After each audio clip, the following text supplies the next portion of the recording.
Hello everyone and welcome back to another episode of Ghetto. My name is Hans. I'm Edward. And we are your hosts for now and forevermore.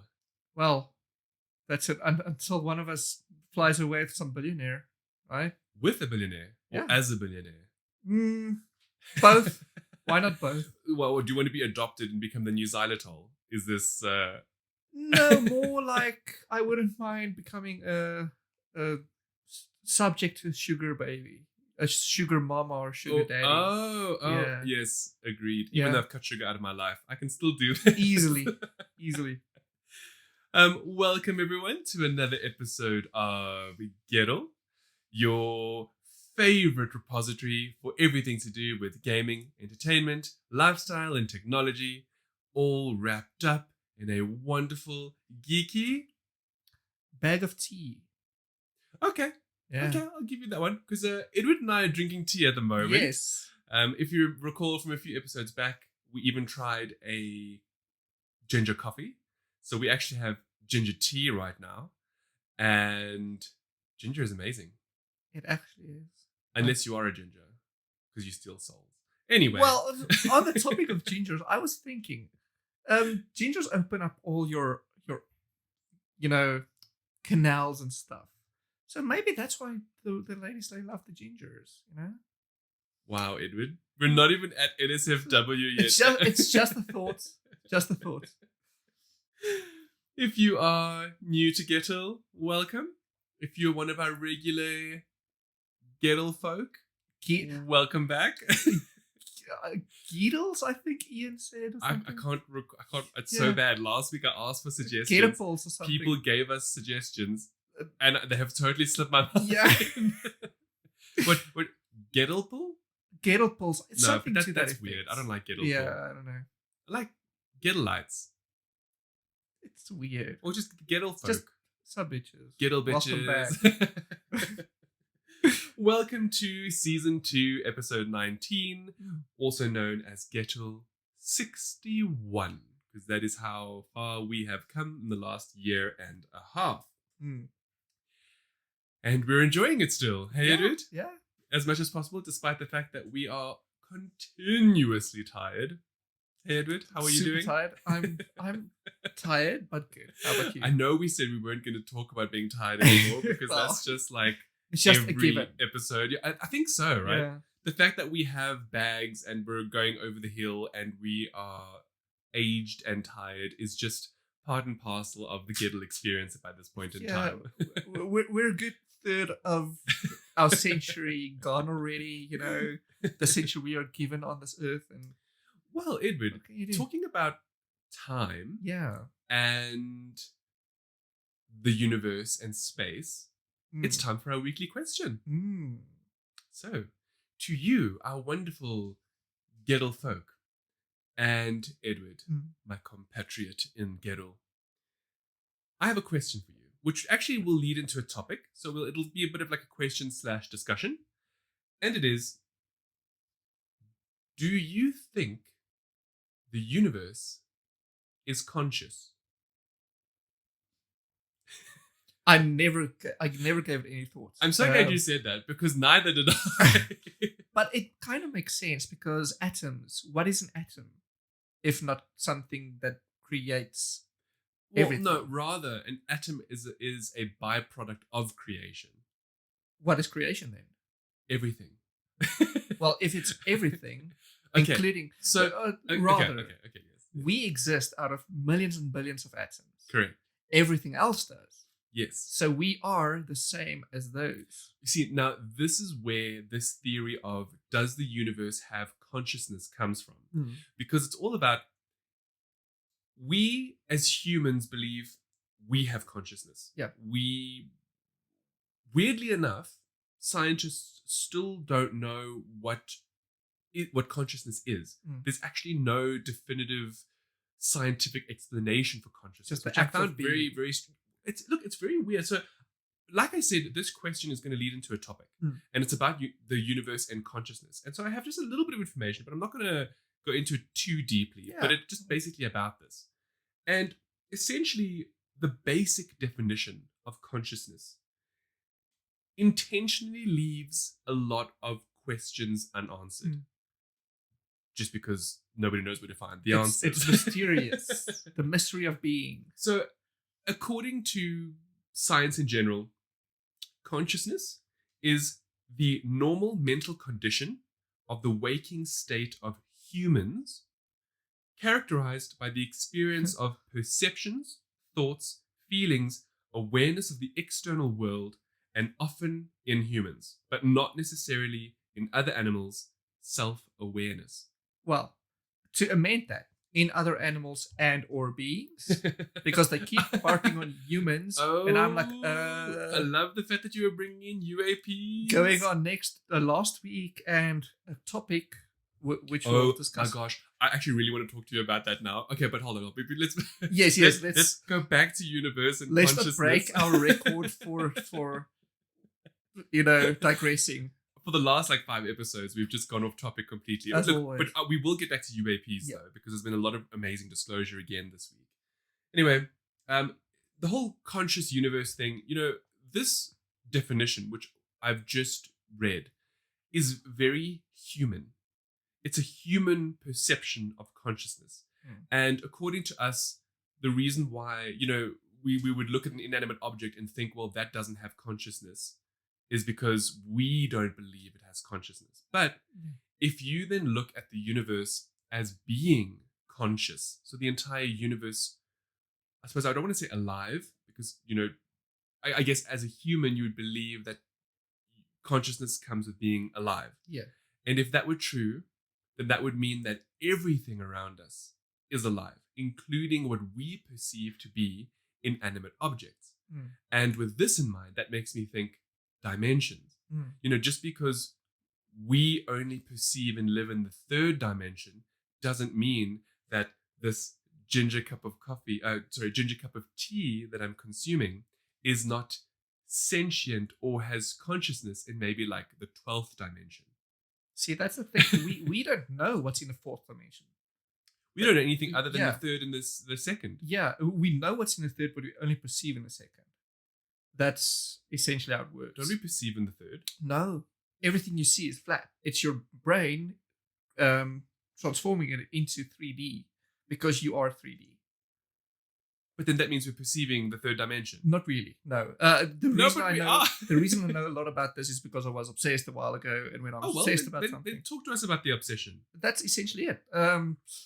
So what got me into the obsession is the very fact that a 4D being, a 4D being, would be able to perceive something in 3D, which means they'll be able to perceive this very object, all sides of it at once. Oh. And we can't do that. We can perceive one side of it, even though we can see the one side, and we know that's a different side. Oh my gosh, you're blowing my mind a little bit. So it's like me holding up my hand right now, and although I know it's a 3-dimensional object, at any one time I'm only perceiving a 2. My mind is blowing, Edward. And that's why you I have was all shooketh me to my being, to my core. So it's fascinating because there might be 4D and 5D things out there. Well, we can't just know how to perceive them. So that would then, that then leads additional credence to the fact that the universe has consciousness. It might, right? It actually might, because it just could be in a dimension we don't understand. Yeah, very, very, like this very table in front of us could literally be. It could look entirely different than what we think it does. Yes. It's quite fascinating. Wow. Yeah. Well, again, the question to you, our wonderful Gettle folk, is, as I said before, do you think the universe could be conscious? And if you do, tell us why. And with Edward's revelatory 2D but 3D beings, which is still blowing my mind a little bit, that does lead us to the fact of UAPs, and all the additional disclosure that's happening at the moment, right? Do you tell? I'm out of No, there's a lot of stuff happening in US Congress at the moment where more information is coming out, and apparently some of the senators have, it's half and half. So half of them have said, what has been revealed, the public cannot handle. And the other half are like, what has been revealed is lame F. Okay. Okay. So all everybody wants is, well, just reveal it and we'll decide for ourselves, if it's good, bad, can we handle it, can't we handle it? Tell me, just remind me. Yeah. Did we speak about our conspiracy theory last year about COVID and UAPs? Episode? I think we spoke about it last episode. Okay, I think we did. If anybody missed that, go back. I thought it was still a fascinating conversation. Now, I love the fact that you brought up UAPs because we were talking about different dimensions and so on and so forth. And I have another theory. Mm-hmm. Or rather not a theory, just it's a postulation to put forward because it could very well be the truth. And that is that UAPs are of human origin, but the future. That's so it's theory. Future us coming back and being like, hey, look at these plebby bitches and how they're destroying the planet. Hey. Look, it may very well be like the first incident, the Roswell incident, I guess. It could very well be the very first, to us, foreign and alien, extraterrestrial, but to the future humans, it might be the very first incident of a failed time travel. Yes. And I dig that. I've seen that theory go around. So it is very much a theory. Now, of course, I prefer to believe, I suppose, that it is extraterrestrial beings, that it's not actually humanity. Well, if we colonize other planets, we are technically extraterrestrial beings. You mean like the Atlanteans? Like once upon a time that left the planet? Exactly. The ones that built Egypt and so on and so forth? That's exactly it. Okay, fine. Look, let's keep that going. Mm-hmm. And the reason for this is because there's been a metal has been created by Australian scientists. And the moment I saw this, I was like, that be some UAP shit. Because is it like Captain America's shield vibranium? Well, shit? I mean, close. So it's not indestructible, but they've developed what is now considered the most thermally stable material in human existence. Meaning, all right, that it is a zero thermal expansion material, and it's made of scandium, aluminium, tungsten, and oxygen, and its volume doesn't change between the degrees of negative 260 degrees Celsius and positive 1,126 degrees Celsius. So let's say you have a block of this thing. Yes. Regardless of the temperature. Well, regardless of these temperatures that I've just mentioned. Yeah. Yes. In existence, I guess. It will stay the same temperature. It will not. No, not temperature. It will not change its volume. So it won't be. It's not malleable. So you know how metals, when heated, will expand, and when cooled, will contract. Like most things, this metal won't. What is it? So there is a name. I couldn't pronounce it. Vibranium, I guess. Mainly because the name had like some other random name for a gel-like crystal structure, and then it had a whole lot of.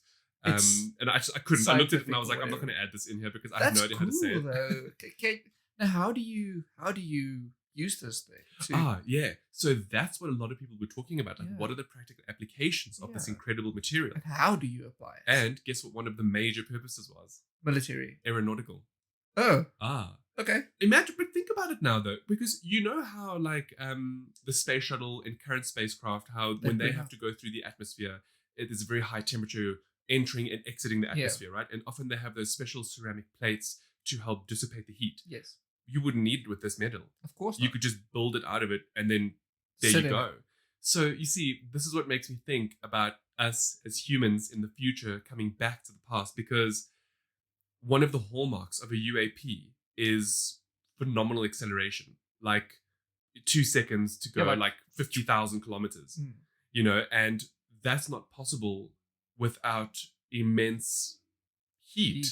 I would imagine, at any rate. Thrust. But if you have a metal that just is not affected by it, that's one of the, that's moving in that direction. But then again, how do you even create something out of a metal that can't be bent? No, it's not that it can't be bent. I mean, just remember, there is a thermal range. So I would imagine anything above 1,130 degrees would melt it. But that'll melt anything in my mind. Either way, it's incredibly fascinating. Amazing. As always, we will link to it below. Go have a read. It's just the most phenomenal material. Now, of course, they do talk about how it's currently incredibly expensive to make, and they're trying different concoctions to make it cheaper with cheaper metals and that kind of thing. But exciting times. Super exciting. I mean, first of all, we have SpaceX, which is pioneered the renewable rocket. Yes. Now imagine a renewable rocket built with this unique metal that doesn't change in terms of volume. Yeah. You'd have something that would last, I don't want to say lifetimes, but it's possible. Because currently they're using stainless steel. You know that, right? Yeah. But that does change. Stainless steel has a very tiny half-life. Yes. Now that's the thing. What?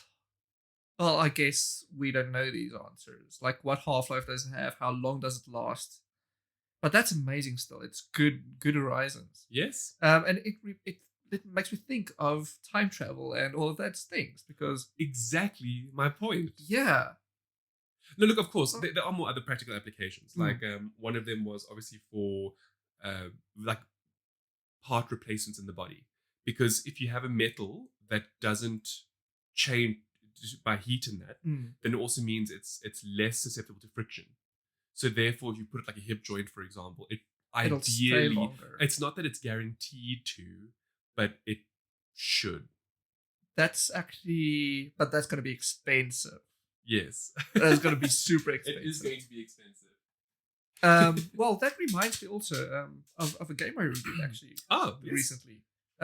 Beautiful Desolation. It's all about time travel. Well, we don't know it is, but we assume it is. And alien as well. Super alien, super UAPs. But of course, actually, with that in mind, so I obviously edit Edward's reviews for Famous, and I haven't played the game myself, but in the review, Edward talks about how Beautiful Desolation is set in South Africa. It's an Afrofuturism. What is the word? Afrofuture, yeah. Afrofuture looking thing. But the whole thing is around this item called the Penrose. Yeah.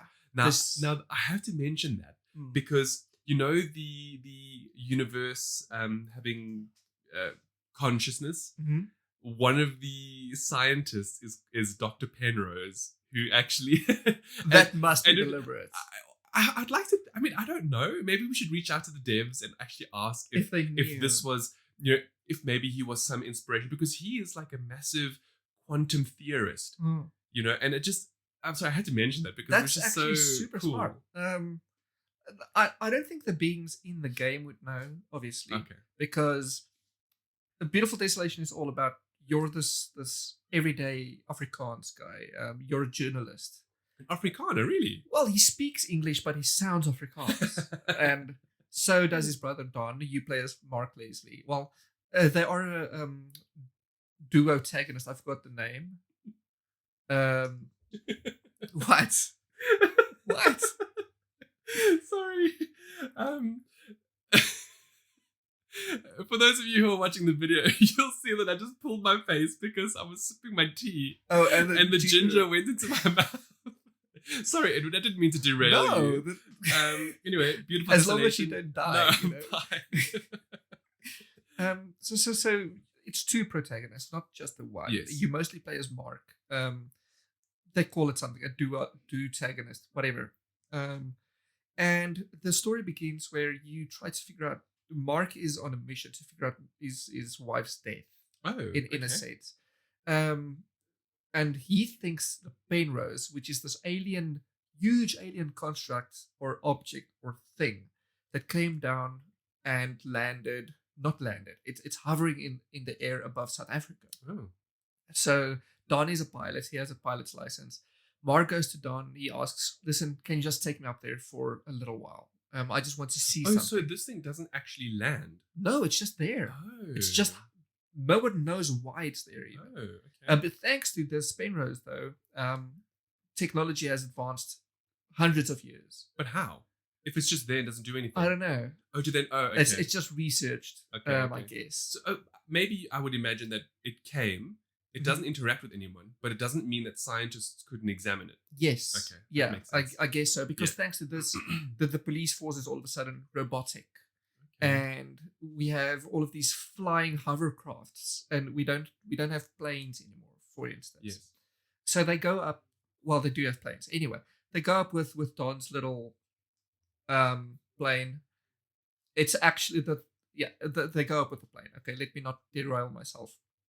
and they get caught by this police guard they call it Pooch, which is literally a robotic police dog.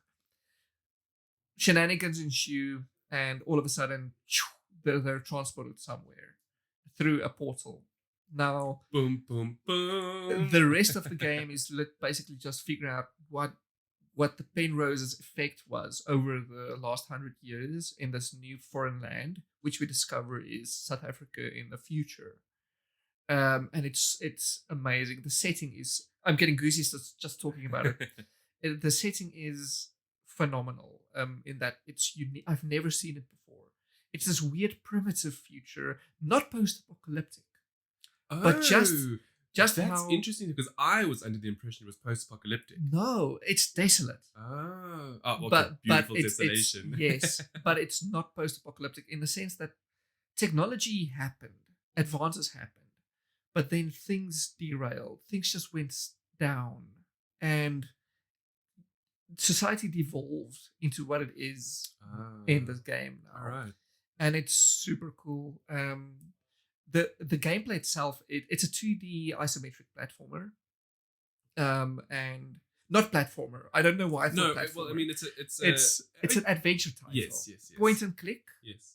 For those who don't know, and it's very, very old school. So you have an inventory, and you combine stuff in the inventory to figure out puzzles. You have your thing that you can bring, your journal, I guess, you can bring up to take notes to make sure that you're still ahead of your mission at hand. Dialogue it's dialogue heavy. There are thousands of lines. But I think the best part about it is that it's all recorded dialogue. Yes. So it's not like you have to read it, which I thought was incredible, because given that it's a South African developed title based in South Africa, yes, it's just, that's ahead of the curve for so many games that are currently available. Even some of the big international titles don't voice record all the lines. Yep. There's hundreds and hundreds and hundreds of lines of recorded dialogue. Obviously, if you go into the inventory and read a letter, that's not recorded. Oh, yeah, of course. Yeah. Or look at a snippet. But if you talk to an NPC, chances are 99.9% it'll be recorded dialogue. And it's so good. It's just a great game. That's awesome. Now, look, that wasn't the only game you reviewed. Yeah. I mean, given that we're on the whole UAP, space, sci-fi, time travel, you also did Space Commander? Yeah. War and? Space Commander, War and Trade. I couldn't remember that last bit. Yeah, it's okay. You're missing nothing. Okay, so where Beautiful Desolation is exceptional, and if you have a PC or Switch, because I think those are the only two platforms at the moment. PC, Switch, and PS4, I believe. And PS4. Yes. If you have one of those consoles, do check it out. As always, we link to reviews that we have published. Sometimes we don't, sometimes we just speak about things, but in this case, we do have the review. Go check it out. And so Space Commander, War and Trade is what? Is it worth it? What is it about, and should people even bother? Okay, let me do that in the order you asked. So what is it about is, it's essentially, it's advertised as a 4X title, okay? It's also advertised as mobile gaming's biggest and most beautiful space title. No, it's as advertised, okay? The issue is that it's on different platforms, not just mobile. Now, I reviewed this on Switch. I believe the particular game, the particular title that I reviewed is just a Switch title. I'm not sure. I didn't look too much into it. But the franchise itself is a mobile franchise. But your biggest issue, though, was that it felt very mobile. Yes, it lives and breathes mobile, and you can see that in this. Now, that to me is interesting. And the reason why I want to mention that is because from what I've seen with Beautiful Desolation, it looks like it could be a mobile title in the vein of Hades and Bastion and... Oh, yes. Do you know what I mean? Even Beautiful Desolation. But that's what I mean. Yeah. I would say it'll fit on an iPad beautifully. But that's exactly what I'm saying. Yeah. So it's interesting that excellent games like that do exist, but then you get something like this, which is Space Commander War and Trade, which is so gacha. Right? Yes, that's the good term. One, yeah. Because gacha mechanics, that's very mobile, where you have to wait for things, and you can pay your way forward. Now, of course, in this game, that's not necessarily have that. Yeah, but but it's got that feel of distinctly mobile. Yes. Instead of awesome game for the mobile platform. That's it. You see? See, the thing is, you get games that are developed mobile first. Yes. Which is fine. Then you get games that kind of want to be mobile and they want to be multi-platform, but they latch onto too many, I would say, dated mobile mechanics. I would almost say that the path from PC or console to mobile is preferable over mobile to PC console. Yes. Because the reason why I say that is because I think it's not necessarily easier, but perhaps the challenge is somewhat less going from an already established game and then changing to touch controls versus building a game solely on touch controls in a mobile platform and then trying to expand it to PC and console. That's the thing. Like, when you look at the better mobile games today, you see modern UI. You see a UI that can be ported over to console easily. But War and Trade, Space Commander War and Trade, it has elements, UI elements that are made to be blocky. It's made to be. It feels like an old cell phone game. Yeah. You know, the first touchscreen games. It feels like that. Well, in fairness, this was on Switch, right? It was on Switch, but even then, so was Beautiful Desolation. Yeah, so is XCOM. That's true. You know, and they have the normal UI. Yeah. Anyway, enough about the actual how it looks. The gameplay itself is also very repetitive in a sense that there are story missions, but it's no-brain missions. You literally you don't have to think about anything. And this is for is it the kind of thing where, like in a mobile game, you'd press the option, close the game, come back to it later, kind of thing?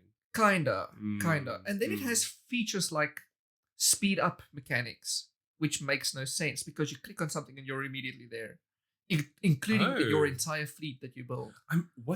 Okay, I have no proof because I haven't even played the title. But what if that is a remnant of the old mobile version where you'd have to pay to accelerate? Maybe something like that. Look, to be fair, I have not found a single microtransaction in this game. Yes. So they are at least, it's at least a full game, I suppose.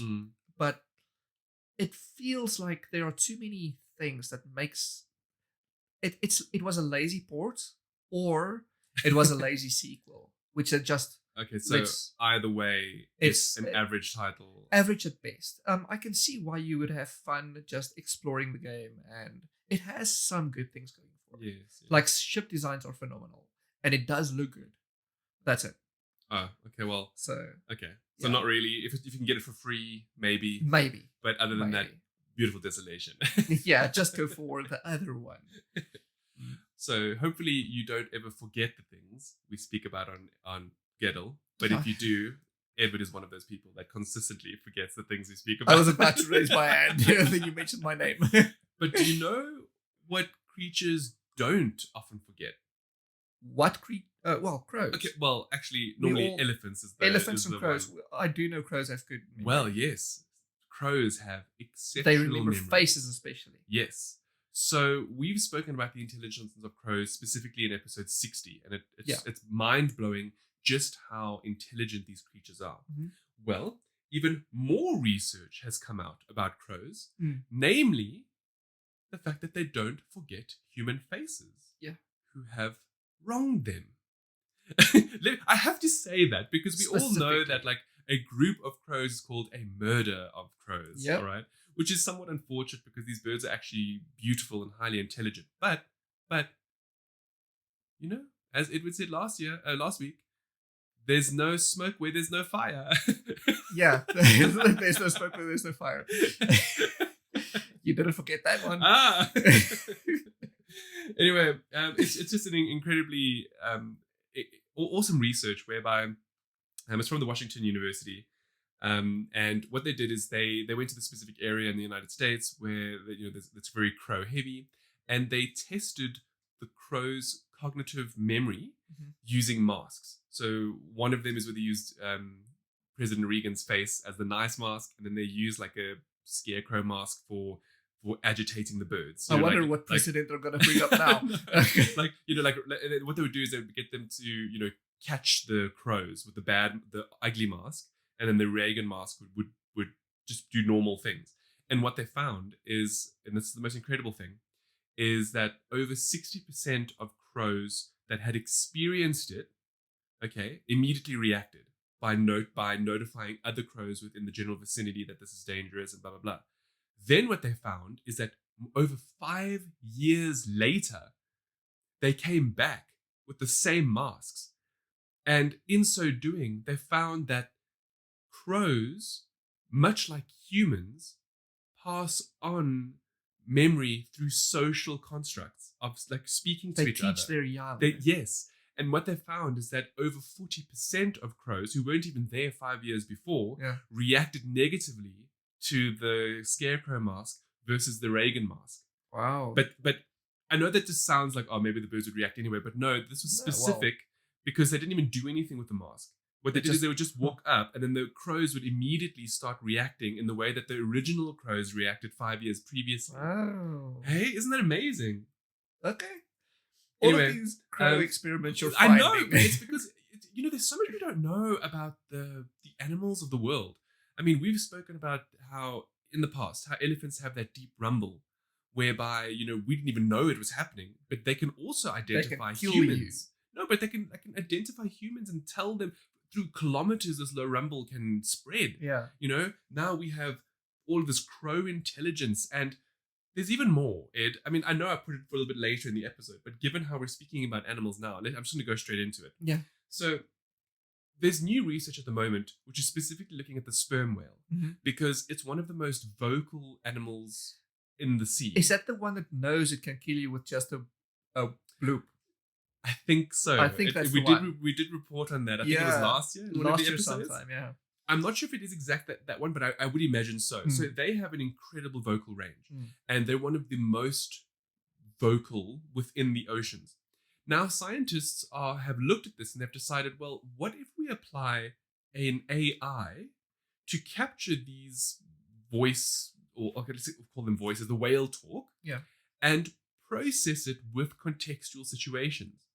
Could we eventually have an AI that can speak whale and translate it to human? Cool. No, but so this is the thing. So we'll link to it and you can go and read up about it. It's just the most incredible look into how over the years of watching these animals and following them and seeing what they do, they've noticed how they react to certain things. So in a time before we had metal ships, these whales were seen to protect their families by going into a formation where children and women are at the back and the men are at the front. And then they would actually attack boats as well, which is very uncharacteristic of whales. But of course, back then, this was before we had major shipping routes and so on and so forth. Yeah. And they actually noticed how as things changed, as technology changed, so did they.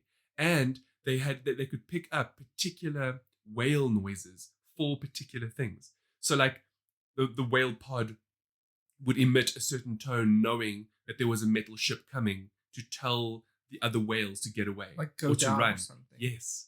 So it's absolutely incredible. And they're doing more research into this and they're trying to get AI to understand it. And who knows? Maybe one of these days we'll get a whale to English text, which is like, these effing mother effers are destroying the country. We need to end them, I mean, the world. Our uprising is soon. The Kraken has almost awakened. Yeah, the time is almost. The time is near. What did the lizard folk are coming? Our ancestors. What is taking the Zuck so long? Okay. Now, another cool thing again to do with animals, because like I said, I'm just going to get through these ones now. Is Ed? Did you know? Much like the eel, which we spoke about last year, no one has seen, or rather captured, great white sharks mating. At all. Not even on film? Nothing. Well. Yeah. It was nothing, ever. And then they found it. Not necessarily. Oh. So, okay. I was like, so no one has actually recorded that they know of yet. Yeah. great whites mating. Yeah. And you actually, when I told you this earlier this morning, you were like, but what about in captivity? And I was like, great whites, there's no great white in captivity because they all die. Exactly. And nobody knows why either. They cannot be kept in captivity. Did you know that? No. There's two unexplained. So it's just something that happens. Yeah, they can't understand it. Great whites, they just die. They just shut down. See, and nobody knows why. That's why they're alien. No, but you know what it like could a be? drone just shutting down. No, but what if there's something again that we're not perceiving in the ocean? Some signal. Yes. A radio signal. And what if that allows the sharks, for example, to know that they're still connected to the earth. And then when you remove them from that, and then they can no longer function because they are remnants of megalodons and dinosaurs. They are literal remnants of the Meg. Wow. Look, now, the reason why I say that there's debate around it is because as this was published, there was drone footage of what looks like two sharks bumping into each other for literal seconds. Now, given how no one has ever seen great whites mating, they're not sure if this was like a love tap. Because allegedly they say that before males want to initiate mating, they actually bite the female. I've heard that. Yeah. But then they haven't seen it happen. Yeah. So now they're not sure if this captured footage is that or if it could be great whites playing. Because again, there's been no footage or captured evidence of social activities between great whites. See, the cynic in me immediately thinks that it was nothing. It was just fish do that. Maybe. Do they though? I don't know. And then the hopeful the hopeful person in me says, oh, maybe it was. Maybe we're finally found something. Well, something that they do know, however, is that great whites live for approximately 70 years. Yeah. That's their lifespan. And they only reach sexual maturity at 26 That's a for long males and 33 for females. And going even further, I didn't know this, they have a gestational period of 11 months. Wow. Yes, it's long. That's very long. So everything's just elongated in sharks. I mean, I don't know about elongated, but it's basically they only reach sexual prime halfway through their life. Yeah. So that's obviously why we haven't seen anything. Maybe that's a result of like the primitive ages where everything could take their time and maybe. I mean, don't elephants gestate for 2 years? Yeah. So that's not necessary. I mean, maybe it's got to do with the kind of creature. Because like an elephant, although a mammal and not a reptile, reminds me of like a dinosaur. Like even rhinos, like a triceratops. That kind of a thing. But then again, sorry to interrupt, but birds are direct descendants. Like the closest. And they just pop them out. And it's literally like days. I don't know. It's because he also had crocodiles, right? They say, and they also just pop out eggs. It's literally months. It's quick. It's easy. I think 3 months. It's weird. It's strange. Weird, yeah. Anyway, those were just some interesting, that's cool. topics to talk about. Yeah, jeez. Much like these acronyms that we found. Hey, Ed? Oh, yes. Hey? Yeah. So, how did we get on that? I can't remember. How did we get on that earlier this week? I was reviewing something, and you were like, why don't you capitalize internet? And I was like, that's right. Because it's, I don't know, it must be capitalized. That's right, because I've always been taught that the internet is a name. It's the actual name. Yes. It's not just a noun. So therefore you got to capitalize it. And then Edward was like, oh, whatever, you're talking crap. And then you went and searched it.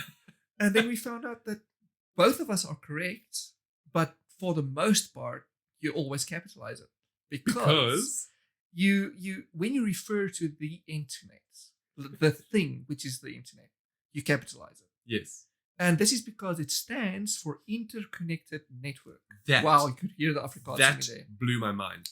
Because we have been using the word internet for as long as I can remember. Yeah. And not once did I think that because you capitalize it, that it was actually an acronym for something else. For interconnected network. Interconnected network, y'all. Interconnected network. I just assumed networking is a thing. Internet is a thing. And they're used in the same sentence, I guess. But not as the same thing. I didn't know you could say interconnected. Well, neither did I. I mean, it's phenomenal. Never have I seen somebody write interconnected network and then in brackets internet. Yes. It's always just been internet. Because that's just how that's what it is now. It's kind of like WAP. Like, yes. like everybody's like, excuse me, wet ass pussy. Because of, was it Nicki Minaj? Yes. Okay. But y'all, I'm probably giving them our age away again. It'd be wireless application protocol. That's literally it. It's weird. I think that's just our age. You know, as I don't know. I think it's just it's going into the norm. You know, internet is so ubiquitous today. Yeah. That the name internet is just what you refer to. Yes. Like how in no, like laser, Ed. Because that was the other one that you blew my mind with. That's the other one, yes. Which stands for I don't even know what anymore. Well, I mean, Edward was... Because like, after this, we were talking about stuff. And then Edward was like, well, did you know that LASER is an acronym? Yes. And I was like, no, what is it? Because like we had just discovered internet at that point in time. And then I was like, okay, well, what is the acronym for LASER then? I linked to the wrong thing, Hans. Okay. But it's light emitting something. Oh, goodness, sorry, Edward. This is what happens when I link the wrong... It's light amplification by stimulated emission of radiation. Yeah. So it essentially is just focused radiation. Yeah. Is what it says. But you would just be like, laser. Laser. You know, because it's what makes DVD players work and CD drive works and the thing that you blind pilots with. Exactly. And what makes this even more strange is that we've used internet for so long, but we've capitalized it. Yeah. LASER is even older, and it's used in so many applications that you don't even capitalize that one anymore. Yeah, it's just L.A.S.E.R, right? Yes. Yeah. So it used to be L point A point S period not point E period R, and even that went away. That to me is incredible, and that's actually why. Because I was editing Edward's work, and I was like, you need to capitalize it. But the thing is, the word processor didn't even pick up the fact that you need to capitalize the I in internet. It just had it as internet as a general noun, lowercase. Because it works. Yes. So essentially, you capitalize when it's used as a noun. For 99% of applications, you always use it as a noun. Yeah. Yep. So that's fascinating. It's just incredible. Yeah. You know? Now, with that, there was two other cool things that I found. And the first one, and this also after realizing interconnected network is internet, I found the internet's very first website ever. Edward, not just like ever. But you'd think they don't pay hosting rights anymore.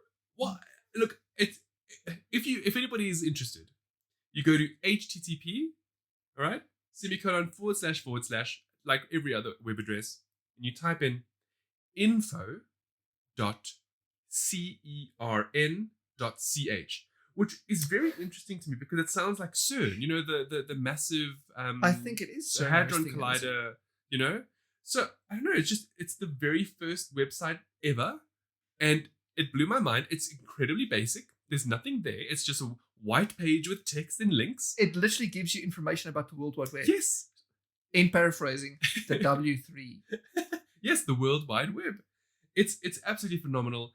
Go and check it out just so that you can see what the first website in existence even looked like.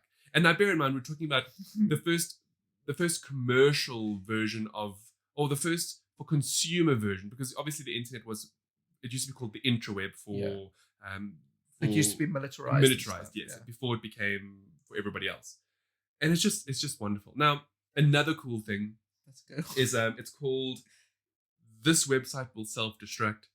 And it's just a fun little website that you can go to and you can write anonymous messages, which immediately, as far as I understand, they get destroyed after 20... No, what happens is you write messages and they will stay in the database until a period of 24 hours goes by whereby no one writes a new message, and then the entire website and its whole database erases itself. And then starts over. No, it's just gone. It disappears. So this is gone by now? No, this exists because as long as people submit messages, it renews for another 24 hours. Oh, so the moment the hype dies down. Oh, I don't know about hype because right now it says this website will self-destruct in, as we're recording this, 86,340 seconds. Oh, wait. So you mean 24 hours gets added every time a message? Yes, every time somebody writes an anonymous message. And what's great about it is you can actually read other people's messages that they've left. Oh, but and then also there's a little thing there because obviously, this might be a place where people might be like, I want to end myself. I don't want to live anymore. Or what do I do? They also have a link for people who need help. Okay. But this is also troll baiting now. No, there is a thing where you can actually report certain messages. Yeah. And basically it just says here at the bottom here, because this one developer is like, if you want to keep the website alive, please donate because it costs a lot of money. And that's fair. But he or she does write here, I believe in an internet free from invasive ads and online tracking. To that end, this website is supported by donations by people like you. As the site has grown in popularity, the costs around have begun to creep up. The site can only live as long as people visit and so long as I can afford to keep it running. And I think that's fair. Yeah. I think it's really cool. Basically, if it goes 24 hours without receiving a single message, the entire website will destroy itself. That's cool. And I think that's amazing. That's super cool. It's a cool experiment. Yes. And also a way to get your hobby going. It was also developed in the pandemic. So this website, which is thiswebsitewillselfdestruct.com, has been running for 13 months, 23 days, 6 hours, and 9 minutes as you hear this. And that's just wonderful because it means that in that time, people have decided to continuously at least write one message a day to keep it alive. And I love that. That's dope. Hey, as like this little social, experimentation. Yeah, that's cool. And my understanding also is that this was developed because the person felt very isolated in quarantine because of the pandemic and wanted to create something fun, and people grafted towards it. People started revealing things about how lonely they felt in that. It's a wonderful thing. There is something liberating by being able to tell a secret to total strangers and it's never linked to you. I mean, I wrote something, Edward. Did you? No, I didn't. I didn't even know of this until today. Yeah, that's because you're not a hacker. So, and you say everything can be read? Well, I mean, you can read through messages. How? Because you just tap read and then it gives you random. Oh, okay. I see. So back to being a hacker, because you ruined that segue for me. Sorry, geez. I recently watched the television series Hacks. Oh. All right. Which has nothing to do with hackers, but I was leading somewhere and Edward was just like, whatever. Anyway. How would I know? Gee. Because in the notes there's a big Hacks. But anyway. It's a brand new HBO Max show. It is very good. It's a comedy. It deals with an old or an aging stand-up comedian who's played by Jean Smart, and the character's name is Barbara Vance. And she is a super mega wealthy lady who pioneered, well, at least within the universe of the show, which is called Hacks, just in case it wasn't obvious. She has a residency in Las Vegas, and it's basically about her life there. And, how she's been a comic for like 40, 50 years of her life, and how she pioneered it for women in America and around the world. And what's interesting about it is it looks at how the hotel that she works at, or that her residency has been at for the last 15 years, wants to end her residency. And she's obviously very upset about it. And then obviously, spirals into what could she do and so on and so forth. Now, at the same time that all of this is happening, there is another character whose name I haven't written here, but is played by Hannah Einbinder. And she is basically everything that is wrong with millennials today. Okay. So she is a writer from California who said something inappropriate online and got cancelled. So, as we all do sometimes. Now, she's only 25, and so obviously her future is ahead of her. And then because of whatever she tweeted, and it was stuff that she tweeted allegedly 10 years before she was supposed to do whatever she was supposed to do. Okay. Obviously speaking on what has been happening to people today. She loses her contractual work, because she was supposed to be doing something for some blockbuster film. Sounds familiar. And then her agent puts her on Barbara. Basically, like, why don't you go and write for her and maybe help her with new content? And of course, she doesn't want to do it. She hates it. She's a California 25-year-old millennial who will do anything to get ahead, even if it means throwing people under the bus, and takes no responsibility for her actions. Of course. And of course, she's all of the hallmarks of what you would think of someone who lives in, she's dresses like a hipster, talks like a hipster, only eats avocado on toast, only drinks from Starbucks. Oh, sorry, not Starbucks, because that's, the plastic straws kill the planet. Anyway, yeah. You get where it's funny because it builds on those stereotypes. That's the whole point. But the reason why I have to say that is because I also found it to be the most irritating character on the show. Yeah. When she's supposed to be the complement, the relatable one. Yes, the relatable one to Jean Smart's much older character as Barbara Vance. Now, what was most so interesting about it is that Jean Smart is just phenomenal in the role. Absolutely phenomenal. She carries the show. There is no two ways about it. This woman is absolutely hilarious. Why? Because she is older and doesn't give a damn about anything that millennials think. And that includes being completely inappropriate about things that you shouldn't be, like race and gender and, like how your grandma would laugh. Yes, things that would get you cancelled if you had to say it. And of course, this lady who comes in and, they work together and have a partnership. It's just the dichotomy. So it's basically like millennials versus boomers. And that's really trivializing the show because that's not really what it's about. But it's just a wonderful look at some of the realities of what we deal with today. How, like, Barbara will literally turn to her and be like, just stop being so overdramatic. Like, you're turning this into something that it's not. But then at the same time, there are points, valid points, that are brought up, which, you watch and you're like, that, and then Barbara, her viewpoint changes. And specifically, this has to do with sexism in the industries. How Barbara has had to, up until her new assistant tells her that what she does is degrading, she never really thought about it as degrading. And that's because she's a product of a different era. You see, so the show, although it's very humorous and it's a comedy first, it does have wonderful and apt dramatic moments strewn throughout that do showcase how, yes, millennials to an extent can be OTT, but so can boomers, all right? But how if they do come together and are rational, you can have some really good conversations. That's cool. Sounds cool, actually. Look, I thoroughly enjoyed it. I thought that it was absolutely hilarious. Yeah. It has a very good premise. I would say that it's a good show. And if you do have a chance of watching it, I would honestly recommend it. I'm looking forward to a second season, despite some of the, again, OTT things that happen. Like, for example, and these are more, I don't want to say puerile, but it's kind of like that weird American slapstick humor. And that's whereby, like, for example, the agent who is Ava's agent, Ava is the young lady I was telling you about, the millennial. Like, her agent suffers with a really bad assistant, because the assistant is the daughter of the boss of the company.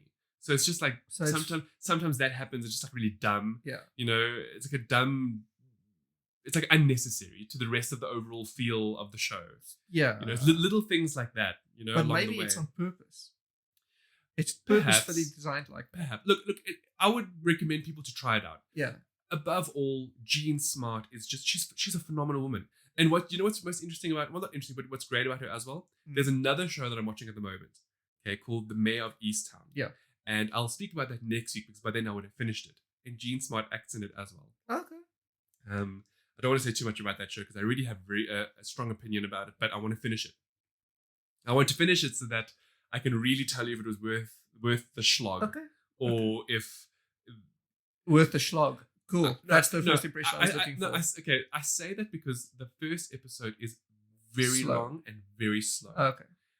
But it's purposefully done, because the moment you get to the second episode, then all of a sudden things begin to escalate, because now they've set up everything. Okay. So it's very much, I don't want to say like Game of Thronesy, because Breaking it's not. Bad.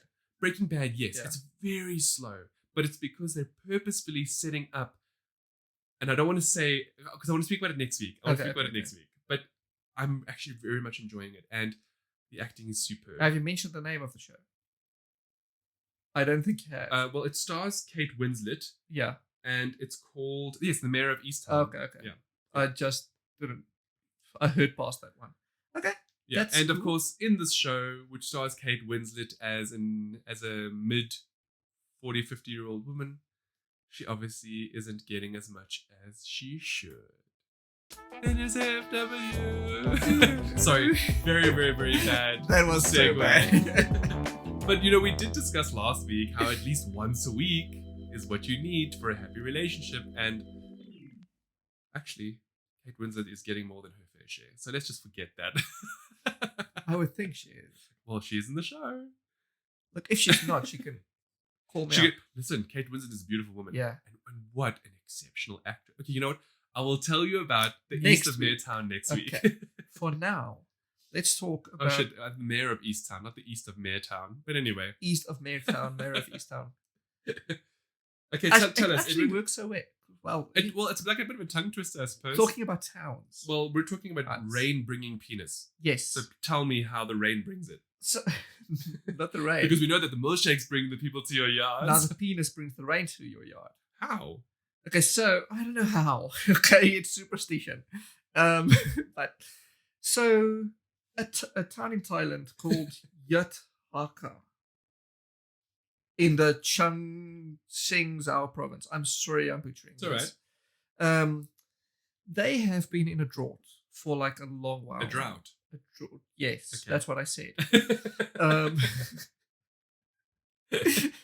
I was like, do you want like your draught of beer? Or do you, like, that's a draft.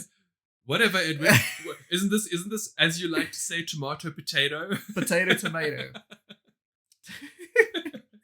Okay. Anyway. Okay. So, Yotaka in Thailand. Yes. Right? They erected a giant penis sculpture called a pallet kick. Okay. To summon the rains. Okay. Now, oh my gosh, because of course penis... Yes. It makes you wet. Sorry. I guess so, actually. I guess that's the thought of it. Now they erected it on the 9th of June. In a response to the farmers' concerns that there hadn't been enough rain. Now, I don't know who the person is who thought of it in the first place, but it looks like the entire town is cool with this. They're all rallied behind it. Okay. And turns out that just 3 days after the erection...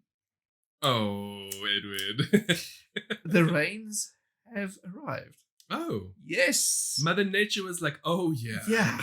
And then... Finally. And then it happened. So, what I find strange about this, okay, in the website we'll link, you can see what it is right off the bat. Yeah, it's a phallus. Yeah. Okay. It's erected in the middle of a street. Oh, not even like a field on or a something. Street. I thought it would be in a field. Okay, at the very least. Look, I see here that apparently there wasn't enough rain from the irrigation canal, so things had been too salty. Yes, things dried up. It became salty because I don't know why it's salty, because Thailand is a coastal town. Do you know what? I'm sorry. Do you know what this whole thing just makes me think about? Yeah. Ancient civilizations and how they used to worship deities. Yes. Right? Like, on that note, by the way, I didn't put it in the show notes, but they recently found the origin of the big penis outcropping. Not outcropping, chalk. The chalk guy with the penis. Say what now? Somewhere in Europe, if you fly over, there's a big... Oh, do you mean those Inca drawing things, like that sort of? Sort of. It's infamous on the internet for its big phallus on a hill. Okay. If you fly over it, you can see it, and they found the origins thereof. Yes, tell. I did not read this. I just know that they did, and I believe it's just a cultural thing. It's basically how we make vagina sculptures today. You mean yonic imagery? Yes, but also sculptures. It's literally the same. Make a note of that, because I'd love for you to elaborate a little bit further in a later episode. Okay. Because that sounds very interesting to me. And we can talk about cultures and things. Okay. Because, look, I mean, I know that this is not what they were talking about, right? Of course not. I mean, they talk about how, 2 days after it was installed, it started raining. And, of course, that could be pure coincidence. Yes. But isn't it interesting how there was a drought for who knows how long, and then the moment there was an erection, 2 days, yeah, everything was wet. Yep. Now it must be noted that they said they are going to keep it on for a little while longer because the rains that have come are only slow for now. And but of course it's the foreplay. Yeah, there you go.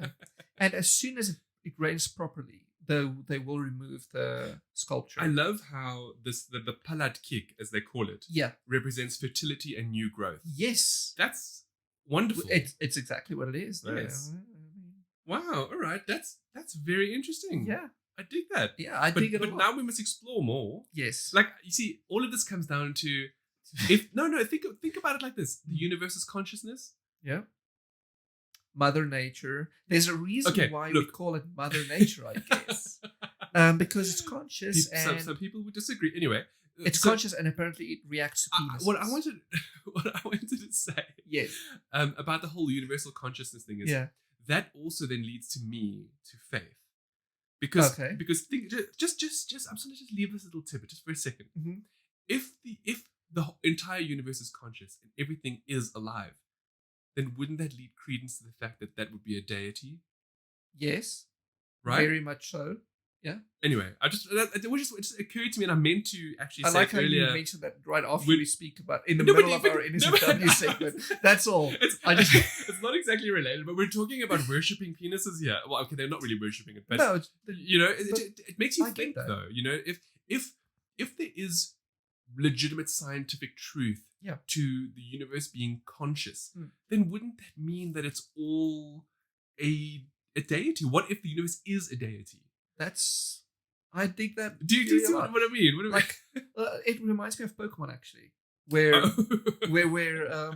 what's that Pokemon's name? The one that created everything. Oh, I've forgotten the name now as well. It's got such a strange name. It's why. Like a not weird Zygarde, goat thing, right? Maybe okay. It's like a weird goat Pokemon, and I mean, there's direct. No, but don't forget. No, but did Zygarde create the egg? I can't remember now. Or the golden egg came first. The Big Bang created the egg. Oh, okay. Oh, but then you see what created the Big Bang. And there goes the consciousness and the deity. Okay, anyway, back to orgasms. Yes, in order to create something, you need to orgasm. Not necessarily. Well, you don't always have to. That would be the goal, okay? No, it's not. Just remember, last week we spoke about how if you make your goal to procreate, you will lose interest. See, but I mean, the orgasm is the goal. And then everything that comes or rather, if you're doing it as naturally as possible, there has to be an orgasm, because otherwise ain't no fluids going nowhere. Okay, well, I found 11 types of orgasms that I'm going to speak about today. Okay. Which for vagina havers. That's not fair, Edward. No. This is all I could find. The man only has the one type. That is so unfair. And then again, many of these will actually still apply to penis users. Of course, I'm actually not joking that it's unfair, because it would be lovely if we could have other areas of stimulation, but fine. Especially some of these. But actually, okay, so I'm going to skip ahead a bit, but something like the nipple orgasm, okay, number 6 on the list. Listen. I am 100% certain males can have this. Oh, we can? Yes. And also the frisson, which is the skin orgasm. The what now? So that's number 8. It's called a frisson. A frisson? Yes. Frisson. I googled the pronunciation. Is it really frisson? I thought it's frisson. A there. It's frisson. Or frisson. Anyway, whatever it is. That's, for those who don't know, that's essentially the goosies you get when you listen to a good song. They call that a skin orgasm? Yes. I have that. That's literally what it is. Okay. Let me put it this way. Last night, there's a Russian singer by the name of Lena Katina. She used to be in Tattoo. She released her new album, a new single. The tattoo lady. Yes. The red-haired one. Not the dark hair. Oh. The dark haired one, anyway. Weren't they lovers for a time? Or no, that was the project. That was the entire point of Tattoo. Anyway, she released her new single, And I went out of my way to listen to it high-res lossless and normal. Is it good? I didn't think I could hear the difference at first, okay? Because always thought that my ears wouldn't hear the difference between just a good AAC file and a high-res lossless. No, not normal lossless. Yes, high-res lossless. Yes. And the difference is night and day. Really? I went to for those who don't know, my dad is all into music. He has all the hardware. I listened to the song on proper professional studio hardware. It blew me away. It gave, look at that. I'm getting a prison right now. But hold on. So is this what you're talking about here? That's a skin orgasm. I don't know how true that is. I don't know. That's according to these people. I would say it would only be considered that if it was in the context of a sexual act. See, that's the thing. You see? Some people get orgasms without being in a sexual... No, look, because the thing is, I don't want to think that every time I'm experiencing this when I'm listening to something it's great... It's a orgasm. Look, and this isn't scientific. Okay, we should... Do you want to know why I say that? Yeah, why? Because... You attribute giving out so much in these podcasts, so much personal information. You're afraid of jizzing all over. No, not that. It's that I have a very sensitive neck. Yes. And if anyone comes around here and like just breathes, I get that like amazing shudder throughout my like whole back and spine. And so to me, that's more indicative of this versus just getting goosies from listening to something cool. See, no, that's the thing. It does say that many people get it from like hearing a song or so, but if you go into the link, it also explains how being touched somewhere also leads to that. That's it. And it's exactly the same. It's just less let's maybe go with when you get it from music, it's like your body being like more of this. And then when you're in a situation where somebody is whispering or just doing very subtle... You can't deny that listening to a good song and getting that is euphoric. You know, I've told you which songs give it to me all the time. There and it feels amazing. And that's just like getting a good C-spot orgasm. What is that? Cervix. Because I was going to say that it actually makes me more think of nipples. Because when your skin reacts like that, your nipples go. Yes. Just doing a nipple check. No. Obviously, when your nipples go, that's just arousal. But if you continue doing that and continue getting aroused more and more, eventually it'll lead to an orgasm. Lovely. Many people are lucky enough to experience that. One day, I hope. I haven't been. One day, I hope. Because my nipples just don't. Oh, no, mine are erogenous. So obviously they... Anyway. And then you get stuff like the breath orgasm. What's that? Now, this is what baffles me. So it says it's basically how your own breathing. Wait, hold on. This relates to what you've told us last year about breathing because it increases the oxygen flow in your bloodstream. Yes, I guess I haven't even realized that. Yeah, I'm not a crow, okay? I'm not a murderer of crows. Hi, my name is Hans. I have a memory like a crow. Yeah, it's literally that. So what they say is basically when you lie down. You must recall, we were speaking about exercise and that. Remember I told you that I'm a quiet exerciser and therefore a quiet lover. And you were like, you shouldn't be because I'm seeing no recollection in your face at all. Okay, anyway. I'm blank. I remember the conversation very well. See, I'm completely blank on that. But it's because I read these on a daily. This is my news. Okay, so fair enough. It's basically what they say is you lie down and you just breathe, and the very act of breathing well enough could be so euphoric that it rouses you. Now, I don't think this is very common. I don't think many people. I can believe this though. Yes. I think more along the lines of, let's say you're getting there. Yeah. So then you don't touch, and you just breathe. You just take it in. Then you get the frizzen, and then you get the nips, and then you get to go. Yeah. No. This leads directly into the fantasy orgasm, which is literally just thinking about it. No, but and this is obvious. No, you see, like I wouldn't classify that as like a separate one because even okay, y'all. If you're with somebody, you should be giving them all your attention, and you shouldn't be fantasizing about somebody else. Well, with that said, it happens. It happens. To each their own. Let's not judge. I'm just saying it does happen though, that even though you're with someone and you're giving them all your attention, you'll still think of something else just to make it even better. And there's no harm in that, right? Yeah. Well, no. If you're thinking about something else, you're going to come quicker.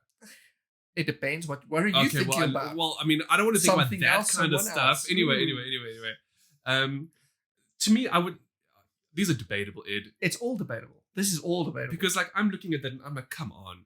I mean, so that means that every single time you're alone and you're pleasuring yourself, that you're having like 3 orgasms at once. No. Yes, because you're touching your nips, you're having one, and you're thinking.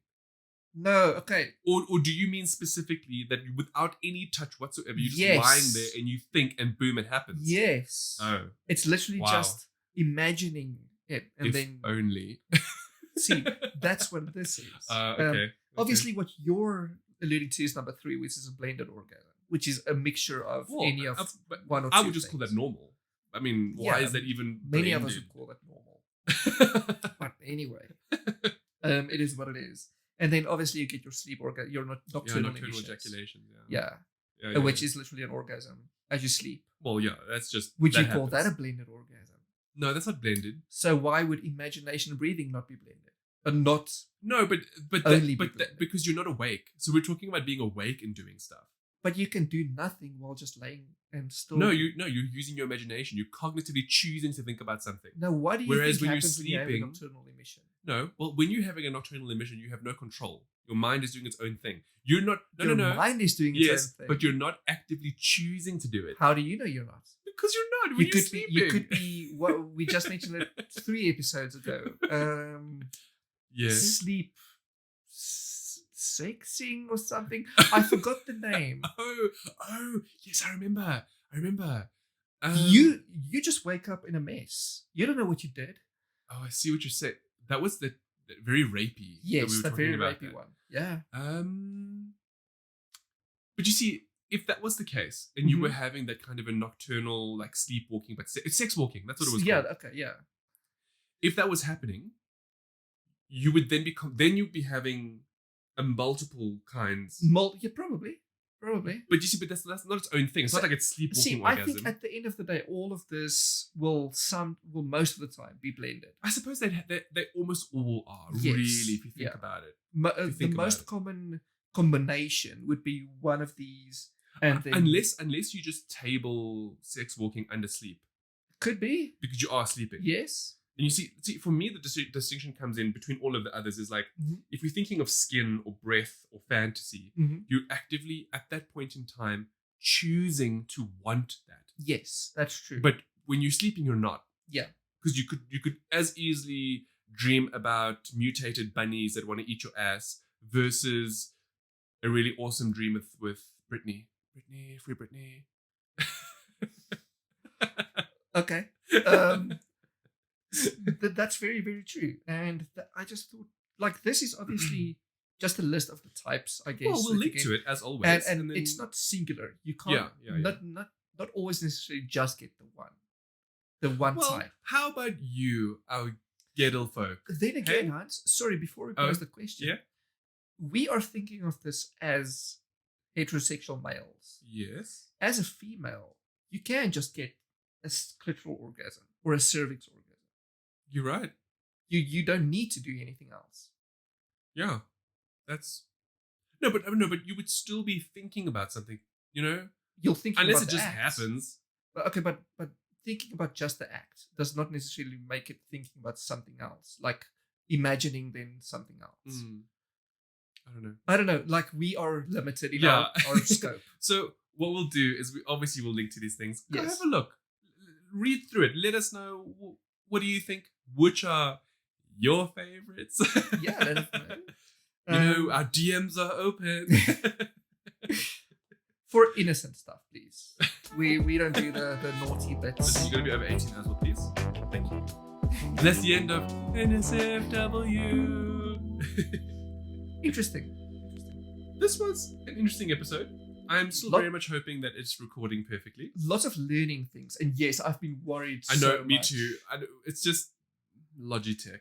Yeah. That's all we're going to say about that. We've mentioned it before. We're going to mention it again. Until they fix it.